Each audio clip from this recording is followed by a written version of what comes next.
एक बार एक बुजुर्ग महिला की मृत्यु हो गई और यमराज स्वयं उसे लेने पृथ्वी पर आए। महिला ने उनसे पूछा कि उसे स्वर्ग ले जाया जाएगा या नरक। यमराज मुस्कुराए और बोले कि उसके जीवन के श्रेष्ठ कर्मों के कारण वह न तो स्वर्ग जाएगी न नरक, सीधा प्रभु के धाम। यह सुनकर महिला प्रसन्न हो गई, पर उसने विनती की कि वह प्रभु के धाम जाने से पहले स्वर्ग और नरक को एक बार देखना चाहती है, क्योंकि धरती पर रहते हुए उसने इनके बारे में बहुत सुना था।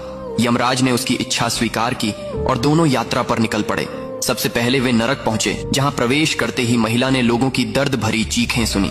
वहां हर व्यक्ति कमजोर, बीमार और अत्यंत भूखा दिख रहा था। आश्चर्यचकित महिला ने एक व्यक्ति से पूछा कि इतने खराब हालात क्यों हैं? उस व्यक्ति ने रोते हुए बताया कि जितने समय से वे यहाँ आए हैं उन्हें एक दिन भी भोजन नहीं मिला, जबकि उनके सामने एक विशाल 300 फीट ऊंचा खीर से भरा पतीला हर समय लटका रहता है, पर वे उस तक पहुंच ही नहीं पाते। महिला ने देखा कि उस पतीले में गर्मा गर्म खीर थी, जिसकी खुशबू से पूरा वातावरण भरा था, लेकिन ऊंचाई के कारण कोई भी उसे खा नहीं सकता था, इसलिए सब भूख से तड़प रहे थे। यमराज ने उसे आगे बढ़ने के लिए कहा और दोनों स्वर्ग की ओर चले।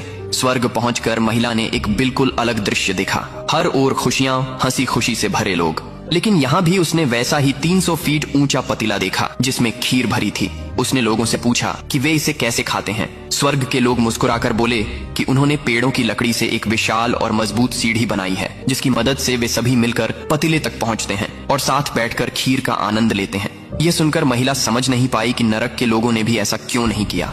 यमराज ने उत्तर दिया कि ईश्वर ने सभी को समान परिस्थितियां दी हैं। नरक में भी वही पेड़, वही लकड़ियां, वही अवसर मौजूद हैं, पर वहाँ के लोग प्रयास ही नहीं करना चाहते। वे बिना मेहनत के फल चाहते हैं और इसी आलस्य के कारण स्वयं के लिए नरक बना लेते हैं, जबकि स्वर्ग के लोग मिलकर प्रयास करते हैं, मेहनत करते हैं और अपने जीवन को स्वर्ग में बदल देते हैं।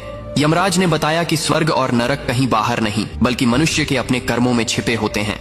मेहनत, सहयोग और सकारात्मकता से जीवन स्वर्ग बनता है, जबकि आलस्य और निष्क्रियता मनुष्य को अपने ही बनाए नरक में ढकेल देती है।